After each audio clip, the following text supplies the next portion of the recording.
storytelling.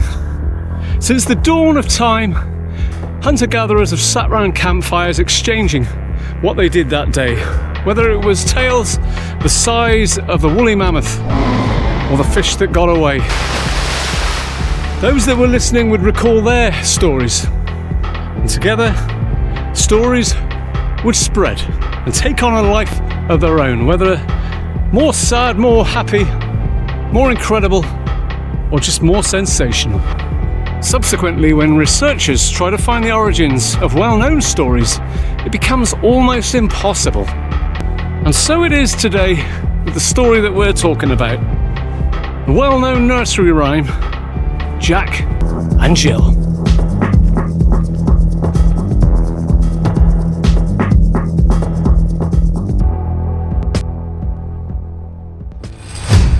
One of the oldest theories is a 13th century Scandinavian tale of the moon god Mani abducting two children, Juki and Bill, while carrying a water pail suspended on a pole. Visible markings on the moon's surface was interpreted as their silhouettes with their bucket, but over the centuries, folklorists suggested that the pair may represent its changing appearance, falling away from sight.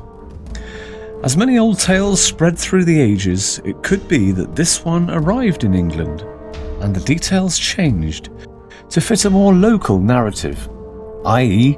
Juki changed to Jack and Bill to Jill, and a catchy rhyme structure added, as well as a moral lesson, not to aspire to be too high in life, find contentment instead of striving for more.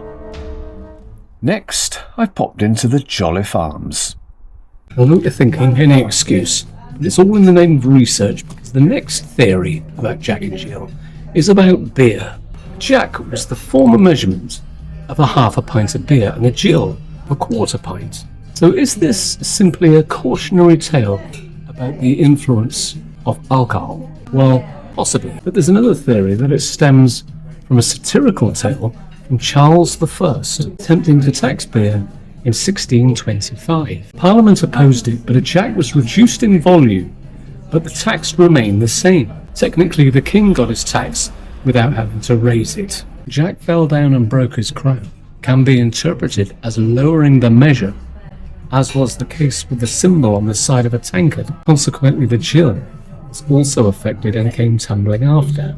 Fetch a pail of water can be a reference to the watering down of beer back at that time. These policies and conflicts with the king and parliament were massive social issues, and they culminated into the English Civil War, and eventually Charles was tried and executed in 1649. All of that could have easily stirred someone to pen the rhyme of Jack and Jill. Next up, Badstone Hill.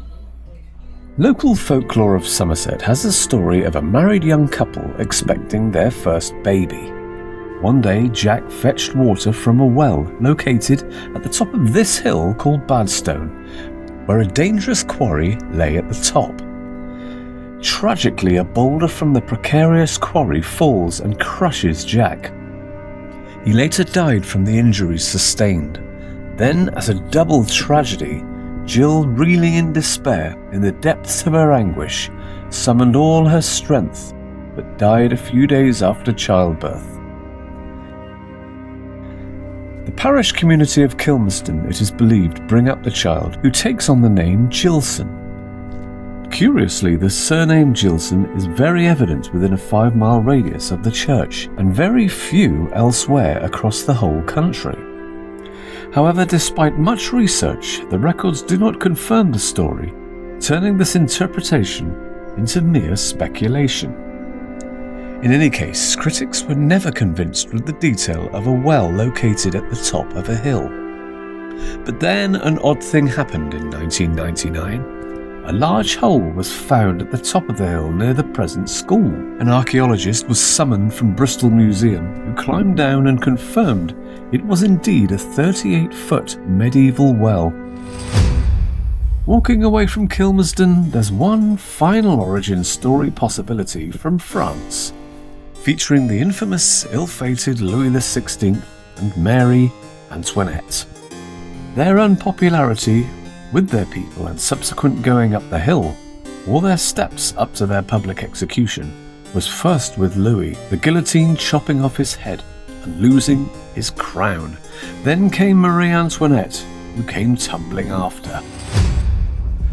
So from a 13th century Icelandic tale to beer tax from Charles I, or the French Revolution, or here in Kilmersdon, Somerset, all reasonable candidates for the origins of Jack and Jill.